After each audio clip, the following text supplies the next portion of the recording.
શાસ્ત્ર કહે છે સાંભળશો તો અંદર રહેલા આત્માની શુદ્ધિ થશે, અંદર રહેલો આત્મા નૃત્ય કરશે.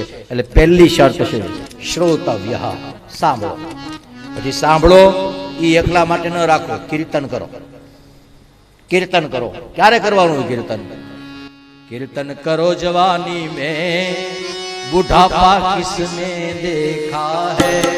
कीर्तन करो जवानी में बुढ़ापा किसने देखा है.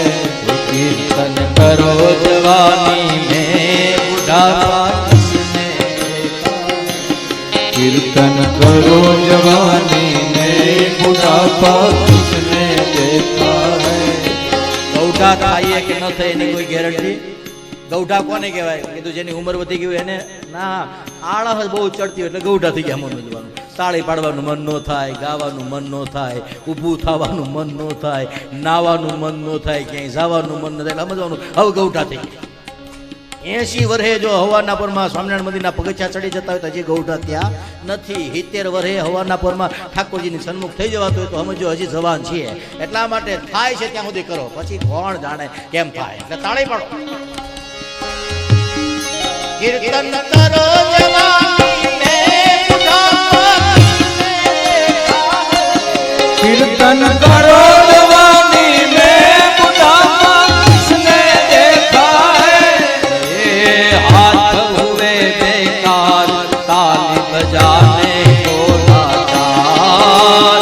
हाथ हुए बेकार ताली बजाने को लाचार. हाथ हुए बेकार ताली बजाने को लाचार.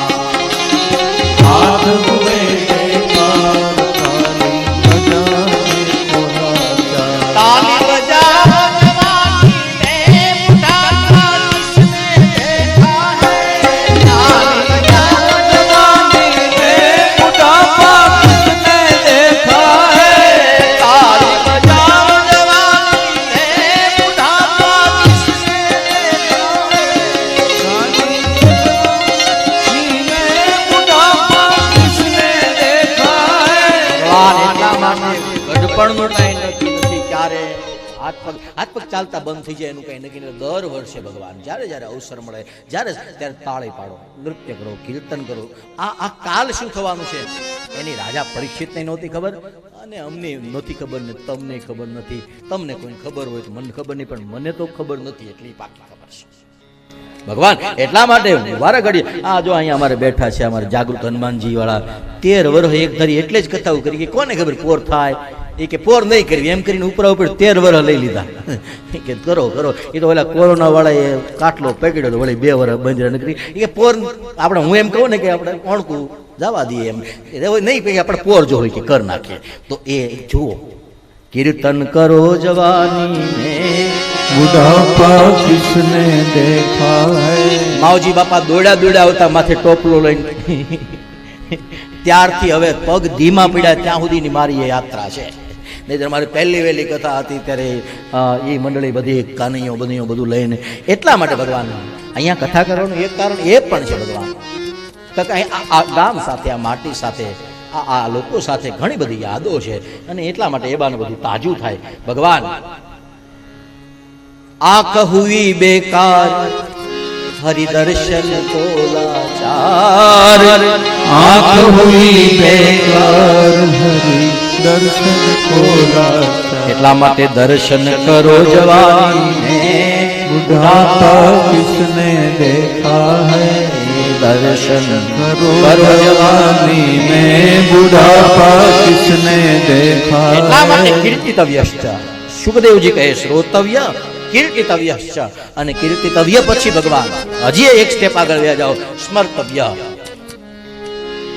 જે ગાયું છે જે સાંભળ્યું છે એ શું કહેવા માંગે છે એને વિચારો. કારણ કે આપણે ત્યાં ભજન છે કાગળ હોય તો વાંચીએ. ઓલા કરમ વાંચા કરમને વાંચી નથી શકાતા, કાગળ વંચાય છે. અને એટલા માટે જ્યારે ગીત ગાઓ, જ્યારે ભજન ગાઓ, કીર્તન કથા સત્સંગ સાંભળો ત્યારે સમજવાનું આપણને જ સામે રાખવાના. કોઈ આપણને કે ભાઈ તમને નથી કહેતો તો એ તો પાકું તમને જ કહીશ. કોઈ એમ કે તમને તમારી વાત નથી, આ તો હું ઓલાપણાની વાત કરું નહીં, તમારી જ વાત છે. તમે વિચારો કે આ કથામાં જે વાત આવે છે એમાંથી કેટલી આચરણમાં છે, કેટલું મૂકી દીધા જેવું છે, કેટલું લઈ લીધા જેવું છે. આ બધું ભગવાન દુકાનોમાં જઈને બધું આપણા માટે ન હોય. આપણે જે જોતું હોય આપણે લઈને નીકળી જવાનું હોય, આપણે જે ન જોતું હોય મૂકી દેવાનું હોય. સેમ એવી જ રીતના કથા કીર્તન સત્સંગમાં આપણા કામનું શું છે, શું મારે કરવું જોઈએ? એક એનું નામ છે સ્મર્તવ્યશ્ચ. શ્રોતવ્ય કીર્તિતવ્યશ્ચ સ્મર્તવ્યશ્ચ એ છતાં ભયમ. ભાગવત કહે આવી રીતના સાંભળો, આવી રીતના કીર્તન કરો, આવી રીતના સ્મરણમાં રાખો, એટલે અભયની પ્રાપ્તિ થાય.